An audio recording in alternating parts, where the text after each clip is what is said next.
North Paravur വിശുദ്ധ Don Bosco ദേവാലയത്തിൽ തിരുഹൃദയ തിരുനാളിന് 10,000 പങ്കെടുത്ത ഊട്ടുസദ്യയോടെ സമാപിച്ചു. രാവിലെ വികാരി ഫാദർ പ്രിൻസ് പടമാട്ടുമ്മൽ മുഖ്യ കാർമ്മികനായി തിരുനാൾ പ്രസിഡന്റിമാരെ വാഴിക്കുന്ന ചടങ്ങുകൾ നടന്നു.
തുടർന്ന് ദേവാലയത്തിൽ എത്തിച്ചേർന്ന കോട്ടപ്പുറം രൂപത മെത്രാൻ ഡോക്ടർ അംബ്രോസ് പുത്തൻവീട്ടിലിനെ വികാരിയും കമ്മിറ്റിക്കാരും ചേർന്ന് സ്വീകരിച്ചു.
തുടർന്ന് ബിഷപ്പ് ഊട്ടുസദ്യയുടെ ആശീർവാദം നടത്തി.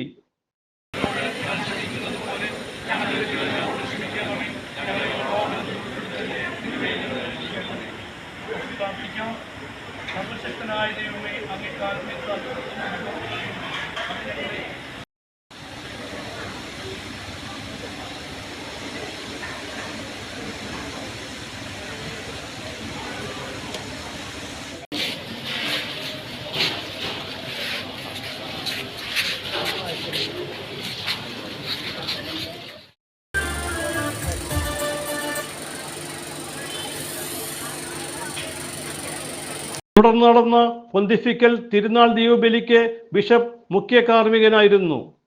വളരെ സന്തോഷത്തോടുകൂടിയാണ് നമ്മുടെ തിരുഹൃദയ തിരുനാൾ ആഘോഷിക്കുന്നത്. ഡോൺ ബോസ്കോ ദേവാലയത്തിന്റെ മാധ്യസ്ഥമുള്ള ഈ ദേവാലയത്തിൽ തിരുഹൃദയ ശക്തി വളരെ കൂടുതലായിട്ട് അനുഭവപ്പെടുന്നുണ്ട് എന്ന് നമുക്ക് എല്ലാവർക്കും അറിയാം. തിരുഹൃദയ സാന്നിധ്യമാണ് നമ്മ എല്ലാവരെയും ഇന്നിവിടെ ഈ തിരുനാൾ ഇത്ര സാഘോഷമായിട്ട് കൊണ്ടാടുവാൻ കൊണ്ടുവന്നിരിക്കുന്നത്. പ്രസിദ്ധിമാരായിട്ടുള്ള എല്ലാ അംഗങ്ങളെയും സഹോദരന്മാരെയും കുടുംബാംഗങ്ങളെയും ഏറ്റവും സ്നേഹപൂർവ്വം അനുമോദിക്കുകയും അവർക്ക് എല്ലാവിധ ആശംസകളും പ്രാർത്ഥനകളും നേരുന്നു. ഇന്ന് ഇടവക സമൂഹം അതോടൊപ്പം തന്നെ ദൈവജനവും ഒരുമിച്ച് കൂടി ഇന്നിവിടെ ആയിരിക്കുമ്പോൾ നമ്മുടെ മക്കളൊക്കെ അണിഞ്ഞൊരുങ്ങി വന്നിരിക്കുന്നു. നമ്മളെല്ലാവരും ദൈവത്തിൻ്റെ സന്നിധിയിൽ നമ്മെ തന്നെ സമർപ്പിക്കുവാൻ വേണ്ടിയാണ് വന്നിരിക്കുന്നത്. ഈ ബലി അർപ്പിച്ചുകൊണ്ട് നമ്മൾ തിരുഹൃദയ തിരുനാൾ ആഘോഷിക്കുമ്പോൾ യേശുനാഥൻ നമ്മോട് പറയുന്നത്, ഈശോയുടെ ഹൃദയത്തിൽ നിന്ന് ഒഴുകുന്ന സ്നേഹത്താൽ നിറഞ്ഞു പറയുന്നത്, ഞാൻ ശാന്തശീലനാണ്, ഞാൻ വിനീത ഹൃദയമുള്ളവരാണ്, എന്നിൽ നിന്ന് പഠിക്കുക എന്നാണ്.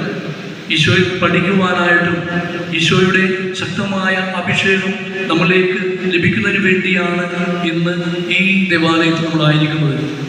തിരുഹൃദയ തിരുനാളിൻ്റെ എല്ലാവിധ ആശംസകളും പ്രാർത്ഥനകളും നിങ്ങൾക്ക് ഏവർക്കും ഏറ്റവും സ്നേഹപൂർവ്വം നേരുമ്പോൾ ഈശോയുടെ തിരുഹൃദയം പോലെ ഞങ്ങളുടെ ഹൃദയങ്ങൾ മാറ്റണമേ എന്ന പ്രാർത്ഥന ഒരു അനുസ്മരണമായി, ഒരു അനുരണനമായി നമ്മുടെ ജീവിതത്തിൽ സദാ പിന്തുടരട്ടെ എന്ന് ആശംസിക്കുന്നു. ദിവ്യബലിക്ക് ശേഷം തിരുനാൾ ജീവകാരുണ്യ fund, Christopher Joy and Thomas Akkappally scholarship എന്നിവയുടെ വിതരണവും നടന്നു. വികാരി ഫാദർ പ്രിൻസ് പടമാട്ടുമ്മൽ നന്ദി അറിയിച്ചു. ഈശോയുടെ തിരുഹൃദയത്തിൻ്റെ വലിയ കൃപയെക്കുറിച്ചും അനുഗ്രഹത്തെക്കുറിച്ചും നന്ദി പറയുവാൻ മാത്രമേ ഉള്ളൂ. കാരണം നമുക്കറിയാം, ഇന്നലെ വരെ വളരെ ശക്തമായ മഴയൊക്കെ ആയിരുന്നു. എങ്കിലും പൂർണ്ണമായ ബോധ്യമുണ്ടായിരുന്നു ഈശോയുടെ തിരുഹൃദയ തിരുനാളിന് യാതൊരു തരത്തിലുള്ള മഴയോ മറ്റുള്ള ഒന്നും ഉണ്ടാകില്ല എന്നുള്ളത്. ഈശോയുടെ തിരുഹൃദയം അനുഗ്രഹിച്ചു. ഈ നിമിഷം വരെ ദൈവം നല്ലൊരു കാലാവസ്ഥ നമുക്കായിട്ട് നൽകി. ഈശോയുടെ തിരുഹൃദയത്തിന് ആരാധനയും പുകഴ്ചയും ഉണ്ടാകട്ടെ എന്ന് പ്രാർത്ഥിച്ചുകൊണ്ട് ഈശോയ്ക്ക് നന്ദി പറയുകയാണ്. രാത്രി 7 മണി വരെ ഊട്ടുസദ്യ നടന്നു. ജൂലൈ 4-നാണ് 8-ാം ഇടം. സഹവികാരി Father Biyon Konath, general convener Nelson Thattarassery, കൈക്കാരന്മാരായ ജോയ് കളത്തിൽ, ചാർലി പുളിക്കൽ, കേന്ദ്ര സമിതി president advocate Vinu Anthikad, Joby Kuriappilly, George Poyyathuruthy, convener Basil Puthussery, Jincy James, Joel Johnson, advocate Raphael Antony, NM Martin എന്നിവരുടെ നേതൃത്വത്തിൽ വിവിധ കമ്മിറ്റികൾ നേതൃത്വം നൽകി. CJ Joy, city voice news bureau, north Paravur.